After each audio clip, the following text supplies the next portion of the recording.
Okay, everybody, welcome to today's session. We're going to combine the normal EKG plus tachy.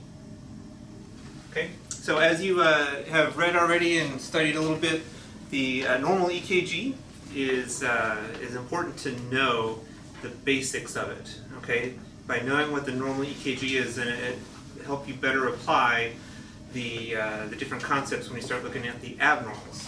Okay. So when we look at a normal EKG tracing,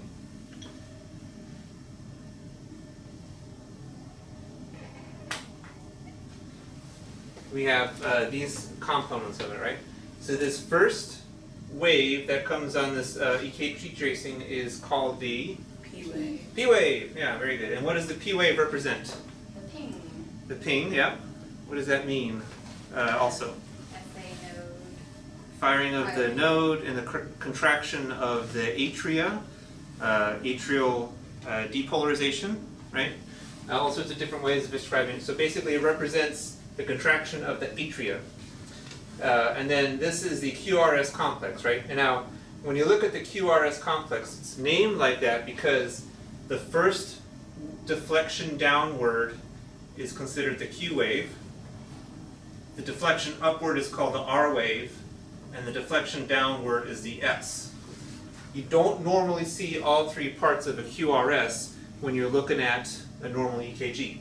You might see a QR or an RS, but you rarely see it both, all three components at once. And it has to do with the vectors of the electrophysiology of the heart and all that other stuff, but for now, just know that it's called the QRS complex.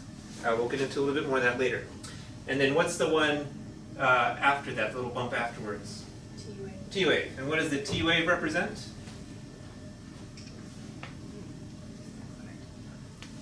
Anybody? The represent repolarization or the reset of the heart. Okay? So you have your atrial contraction, your ventricular contraction, and then at the end of it, the heart muscle basically resets and it gets ready to do it again. Sometimes you'll see the P wave, the QRS, and the T wave on the test questions, and sometimes you won't. For ease of drawing and prevent confusion, because so you don't think that the T wave is the P wave, for the most part we're going to kind of eliminate the T wave in our discussions. Makes it a little bit easier. But when you look at a normal EKG, you just kind of have to know that it exists. So know that it exists. It's not that important for ACLS, except to kind of know about it. But it's not important for rhythm recognition because a lot of the abnormal rhythms, you won't even see it anyway. All right. So when we look at our EKG, you'll see the P wave and maybe just, this is the RS, RS, or you'll see the P wave and the QR, but not, like I said, not all three components.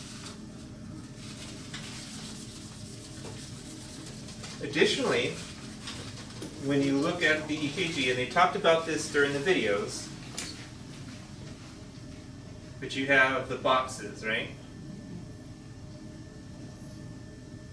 And within each big box, there's like a whole bunch of little boxes, right?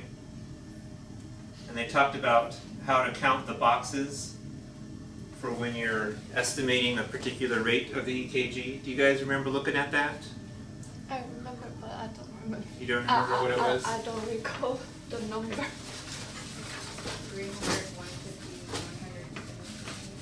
100. So 300, 150, 100. 100, 75. 75, 60, 50. 60, 50.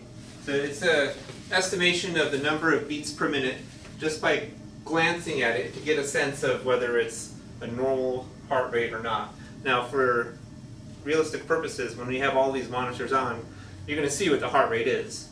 But on a test question, they may just show you the strip, and you just have to kind of decide, what is this? Is this tachycardia? Is this bradycardia? Or what? So it's hard to do this on a drawing on a whiteboard. But essentially, if your QRS, if the distance between the QRS is one of those boxes, then you can say the rate is 300 beats per minute, right? Because it's so narrow. If it's within two boxes, right, here's a box right here, and here's a box right here, the rate would be 150. 150. So in general, when you're looking at tachycardia, it's going to, the distance between the QRSs is going to be somewhere between 1 to 2 boxes apart. And that would make the rate at about maybe 180 or something like that. So a little bit shorter than 2 boxes apart will make the rate at about 180. And so that'll tell you, oh, that must be tachycardia. But you can look at that and you'll be like, oh my goodness, this is like so fast. Can I see your little book right there? Oh, sure. I was going to get this for you, so I think the white people with alcohol. Actually, I have a spray for it. Oh, okay. All right. Well, I can try to get you some wipes That'll be or good. some paper towels. Well, thanks, I appreciate it. Yeah, So, no problem. as we, oh, actually, you know what, come on back in. You good? We're good. We've got some towels over here. All right, so as we look at the book here, okay, you see this bottom one right here? This is your tachycardia, right? And you can kind of see the distance between this QRS and this QRS is a little bit less than 2 boxes. And that'll tell you, oh, the rate's probably about 170, 180, something like that. Okay? And then so this one up here, you know, it's 3 boxes apart. So we look at our formula, it's 300, 150, 100, right? So in this particular thing, the heart rate's about 100. You know, is that tachycardia? It depends on your definition, but for ACLS the answer is no. The bigger issue is when it's your bradycardia and it's more spread out, and that's when you're going to be like 300, 150, 100, 75, 60, 50, 40. Oh my goodness, this is so far apart. This is like 30 beats a minute bradycardia. Sometimes you can just kind of look at it as like, well, that's tachycardia. That looks about normal, and that's probably about normal there too. So that's estimating the heart rate using the box technique. Do we have any questions about that? No? All right, very good.